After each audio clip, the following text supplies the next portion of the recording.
Thailand എന്ന് കേട്ടാൽ നിങ്ങൾക്ക് ഓർമ്മ വരുന്നത് പട്ടായയും സെക്സ് ടൂറിസം ഒക്കെ അല്ലേ? എന്നാൽ അത് മാത്രമല്ല കേട്ടോ. ഹായ് ബിനിലാണ്. ഈ വെക്കേഷന് ഫാമിലിയായി തായ്ലൻഡിൽ പോയ വിശേഷങ്ങളാണ് ഇന്നത്തെ വീഡിയോയിൽ. കൊച്ചിയിൽ നിന്ന് ബാങ്കോക്കിലെ ഒരു തായ് എയർ വഴി ഒരു യാത്ര. ആദ്യമായി ഫ്ലൈറ്റ് കയറിയ അച്ഛൻ ഉൾപ്പെടെയുള്ളവർ എക്സൈറ്റഡ് ആണെന്ന് തോന്നി. ഉറങ്ങിയ സമയം ഒഴിച്ച് എപ്പോൾ എത്തുമെന്ന ചോദ്യവുമായി റിയാനും കാഴ്ചകളിലേക്ക് മുഴുകി എന്ന് പറയാം. ടിക്ക് ആൻഡ് ടൂൾ ട്രാവൽസ് ആണ് നമ്മൾ തായ്ലൻഡ് എന്ന സ്വപ്നം യാഥാർത്ഥ്യമാക്കിയതെന്ന് ആദ്യമേ എടുത്തു പറഞ്ഞോട്ടെ. ഭക്ഷണമില്ലെങ്കിലും ഇന്റർനെറ്റ് ഇല്ലെങ്കിൽ പറ്റില്ല എന്നാണല്ലോ ഇപ്പോഴത്തെ അവസ്ഥ.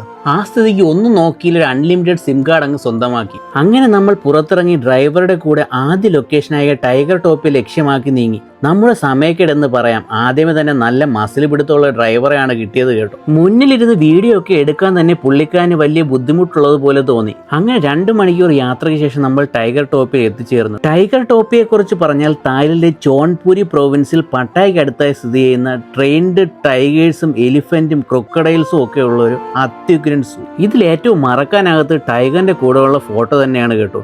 അത് ജീവിതത്തിൽ മറക്കാനാകാത്തൊരു അനുഭവം തന്നെയാണെന്ന് ഞാൻ ഉറപ്പിച്ച് പറയും. സൂവിലെ കാഴ്ചകളൊക്കെ കണ്ടു കഴിഞ്ഞ് നേരെ പോയത് പട്ടായ എന്ന അതിശയിപ്പിക്കുന്ന ലോകത്തേക്കാണ്. ഗോൾഡൻ ബീച്ച് പട്ടായ എന്ന ഹോട്ടലാണ് നമുക്ക് താമസം അറേഞ്ച് ചെയ്തിരുന്നത്. അങ്ങനെ ഫ്രഷ് ആയതിനു ശേഷം പിന്നെ പോയത് സാങ്ച്വറി ഓഫ് ട്രൂത്ത് എന്ന മ്യൂസിയം കാണാനാണ്.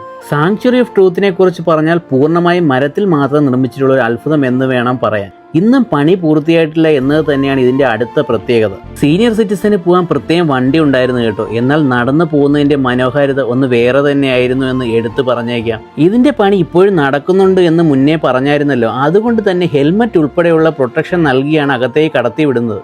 ആ തടി കൊണ്ടുള്ള നടപ്പാതയും വെള്ളച്ചാട്ടവും തടാകവും എല്ലാം കണ്ടു മറഞ്ഞ പല സിനിമകളിലെയും ദൃശ്യങ്ങൾ നമ്മുടെ മുന്നിലൂടെ മിന്നി മായുന്ന പോലൊരു തോന്നൽ. 1981 ബിസിനസ്സുകാരനായ ലെക് വിരിയാഫാനാണ് ഇത് നിർമ്മിച്ചു തുടങ്ങിയത്. ഇതിന്റെ ഉയരം ഏകദേശം 105 മീറ്ററിന് അടുപ്പിച്ച് വരും. ഈ നിർമ്മാണം ആദ്യം കാണുമ്പോൾ ടെമ്പിൾ ആണെന്ന് തെറ്റിദ്ധരിക്കുമെങ്കിലും ഇത് ശരിക്കും മനുഷ്യ ജീവിതത്തിലെ മതം, തത്വചിന്ത, പ്രകൃതി എന്നിവ തമ്മിലുള്ള ബന്ധം കാണിക്കുക എന്നാണ് ഈ നിർമ്മാണം കൊണ്ട് ഉദ്ദേശിക്കുന്നത്. ഇതിന്റെ മുന്നിലെ വിളംബര മണി മുതൽ അകത്തേക്ക് കയറുമ്പോഴുള്ള ഓരോ കാഴ്ചകളും കൊത്തുപണിയും നമ്മളോട് എന്തോ പറയുന്നത് പോലൊരു തോന്നൽ. ശരിക്കും ഈ മ്യൂസിയം ഒരു കാഴ്ച മാത്രമല്ല കേട്ടോ, ഒരു അനുഭവം തന്നെയാണ്. ഹിസ്റ്റോറിക്കൽ മ്യൂസിയം ആയതിനാൽ റിസർച്ചേഴ്സ് ഉൾപ്പെടെ നിരവധി ആൾക്കാരാണ് ദിനംപ്രതി ഇവിടെ എത്തുന്നത്. ഒരു കാര്യം എടുത്തു പറഞ്ഞേക്കാം, പട്ടായയിൽ വന്ന നിങ്ങൾ ആദ്യം കാണേണ്ട ഒന്നാമത്തെ അത്ഭുതം തന്നെയാണ് സാങ്ച്വറി ഓഫ് ട്രൂത്ത്. അകത്ത് കൊത്തിവെച്ചേക്കുന്നതിൻ്റെയൊക്കെ മിനിയേച്ചർ രൂപങ്ങൾ പുറത്ത് വാങ്ങാൻ കിട്ടും എന്നത് തന്നെയാണ് ഇവിടുത്തെ അടുത്ത പ്രത്യേകത. പല സിനിമകളുടെയും ഷൂട്ടിംഗ് ലൊക്കേഷൻ കൂടിയായ ഈ സ്ഥലം വളരെ മനോഹരമായിട്ടാണ് അവർ സംരക്ഷിച്ചിരിക്കുന്നത് എന്ന് എടുത്തു പറഞ്ഞേ പറ്റൂ. സാങ്ച്വറി ഓഫ് ട്രൂത്തിലെ അതിശയിപ്പിക്കുന്ന കാഴ്ചകളൊക്കെ കണ്ട് അവിടെ നിന്ന് യാത്രയായി. പട്ടായയിലെ ഫസ്റ്റ് ഡേ കാഴ്ചകളൊന്നും ഇവിടെ അവസാനിക്കുന്നില്ല. കണ്ടത് മനോഹരം, കാണാത്തത് അതിമനോഹരം എന്നല്ലേ. സൺസെറ്റിന് പോലും എന്തോ ഒരു പ്രത്യേകം ഉണ്ടെന്നൊരു തോന്നൽ.